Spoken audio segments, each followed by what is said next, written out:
Welcome back, everyone, and good day. In this episode number 13, we're going to be speaking about critical technical evaluations or forms of technical testing that your organization should be undertaking. Believe me, there are many, many more than just the three I'm going to focus on, but I'm trying to stick with my construct of one concept, critical technical testing, and three underlying elements. In this case, we'll speak about penetration testing, vulnerability assessments, and last but not least, social engineering testing, which is also known as security awareness testing. This will be a high-level overview, and be assured this is not preparation to sit for the Certified Ethical Hacker exam. Before we dive in, as a quick reminder of where we are in the overall journey, this is episode number 13, as I mentioned a moment ago. I plan to record a total of 30 episodes. I may change that along the way based on feedback and other thoughts or ideas that may emerge.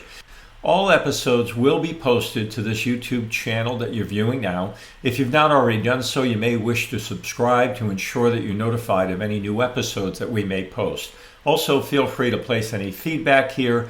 And last but not least, if you have any friends or colleagues whom you believe may benefit from the content of this series or any of the episodes in the series, please feel free to share the YouTube channel and link with them. There are many technical evaluations, assessments, or tests that your organization can undertake.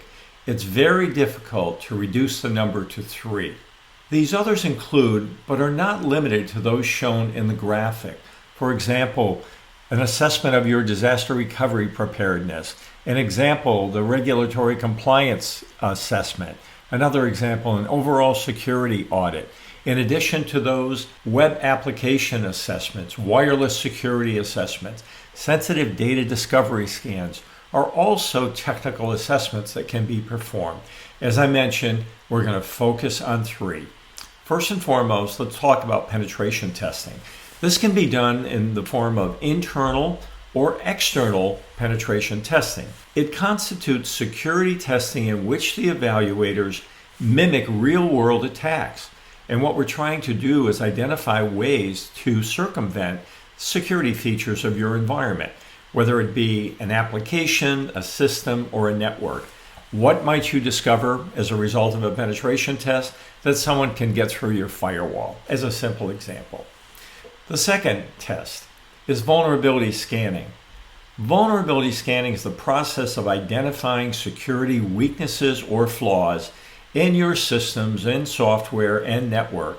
What you may discover as a result of a vulnerability scan are systems that are not patched or open ports and firewalls that ought not be open.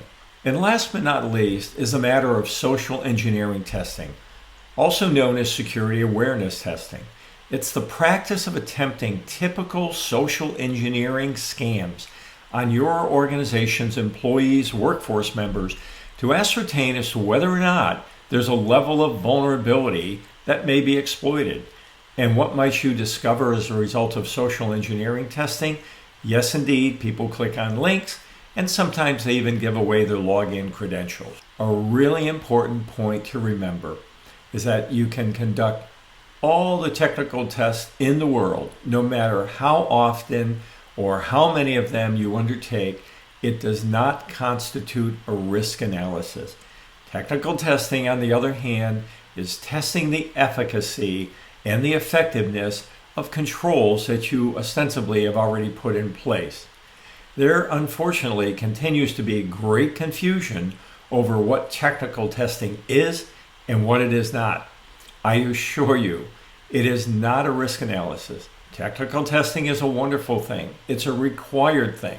However, I've seen it over and over again. Submitting technical testing results to the Office for Civil Rights as your risk analysis is a guaranteed F.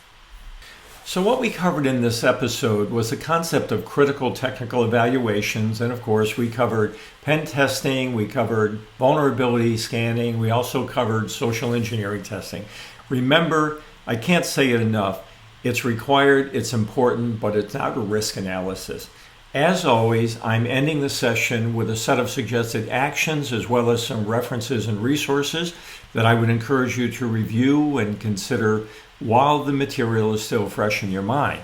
In the next episode, we'll dive into the matter of critical compliance assessments, and specifically, I'll talk about whether it's the HIPAA security rule, the HIPAA privacy rule, the breach notification rule, or whether it's Gramm-Leach-Bliley or the Foreign Corrupt Practices Act.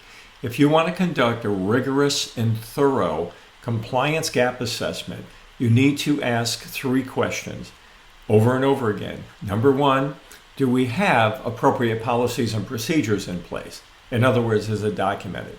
Number 2, are we following, abiding by, enforcing the policies and procedures that we have in place? And number 3, last but not least, are we doing something reasonable and appropriate? Until then, subscribe to the YouTube channel, be well, be secure, and I'll see you in the next session. Thank you.